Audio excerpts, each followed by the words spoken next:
tolong bujuk saya supaya sholat. Puasa saya lakukan, semua saya lakukan kecuali sholat. Ketika Allah perintahkan ibadah-ibadah yang lain, itu cukup perintah ayat saja turun. Allah perintah haji, ayat saja turun. Allah perintah puasa, ayat saja turun. Allah perintah bayar zakat, ayat saja turun. Tapi ketika Allah perintah sholat, tidak boleh ayat turun. Nabi dijemput oleh 2 malaikat, kemudian diajak naik, ketemu dengan Allah untuk menerima perintah ini. Kenapa? Karena perintah ini sangat penting. Mas, saya boleh dagang, bayar zakat sambil nyanyi. Saya boleh haji sambil nyanyi. Tawaf, labbaik Allahumma labbaik, labbaik la syarika laka labbaik. Boleh. Ya, saya bayar zakat boleh sambil nyanyi. Begadang jangan begadang. Kenapa? Sholat tak boleh. Allahu Akbar. Darah muda, darahnya pada batal sholat saya. Kenapa? Inilah puncak penghambaan kepada Allah. Jadi puncak penghambaan kalau saya meraku hamba, sholat. Yang paling mulia dalam tubuh kita, kepala. Adik-adik bercanda dipukul pantatmu masih senyum. Dorong dadamu masih senyum. Tapi jangan bercanda pukul kepalamu. Tak, kau pukul kepala saya pasti saya marah. Kenapa? Harga diri di sini. Tapi ketika kita sholat, anggota tubuh yang paling mulia, kepala, rendahkan seperti kakimu. Kita akan masuk ke next block. Ini penting. Kalau saya sudah mulai ini. Oke. Ya, karena kalau ketika saya mau sholat, saya melihat banyak koruptor sholat. Ya. Saya melihat banyak orang sholat yang kalau saya ajak ngomong main HP, nggak punya adab. Yang paling enak memang sholat tidak korupsi. Yang paling nyaman memang, paling ideal sholat jujur.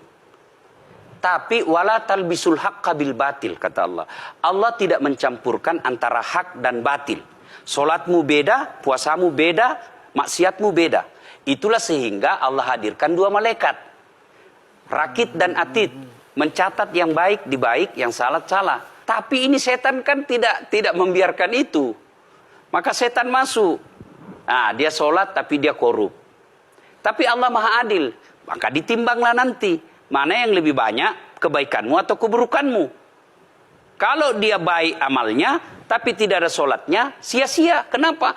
Passwordnya kebaikan itu, kuncinya itu adalah sholat. Ustadz, ketika naik haji, naik pesawat. Pesawat itu mungkin dibikin orang yang nggak sholat. Iya, betul. Terus gimana dong? Nah, kursi itu mungkin dibikin orang yang nggak sholat. Iya, betul. Terus? Nah, bagi orang yang tidak sholat itu, Allah nanti perlihatkan amalnya. Yang ciptakan listrik ini luar biasa amalnya. Iya. Saya bisa dakwah karena ada mic. Iya. Dan mic itu dari orang non-muslim yang ciptakan. Maka Allah nanti pamerkan. Ini kau punya amal. Ini 10 guda, 10 miliar kau punya amal. Mana passwordnya? Mana kuncinya? Kuncinya itulah sholat. As-sholatu imanuddin, as-sholatu miftahul jannah. Sholat itu kunci kebaikan, sholat itu tiangnya agama. Sebuah bangunan, dia bisa berdiri tanpa dinding. Sebuah bangunan, dia bisa kokoh tanpa atap. Tapi ketika bangunan tidak punya tiang, pasti tidak kokoh. Tiang itulah dalam agama, sholat. Dia tidak husuk, tidak ada urusan. Allah tidak hitung kamu husuk atau tidak. Kamu datang deh sujud sama saya. Orang haji kan melempar 3 jumroh. 1 tiang, 7 batu. Kenapa tidak dikumpul saja itu? 1 kali lempar, tak, tak, tak. Kenapa? Kenapa mesti 3 hari dan kenapa mesti 3 titik?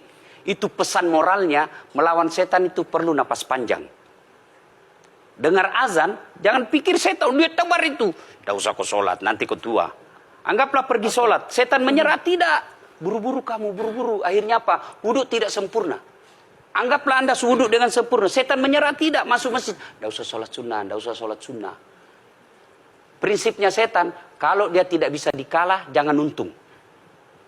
Nah, gimana Mbak Teja? Udah teryakinkan? Oke.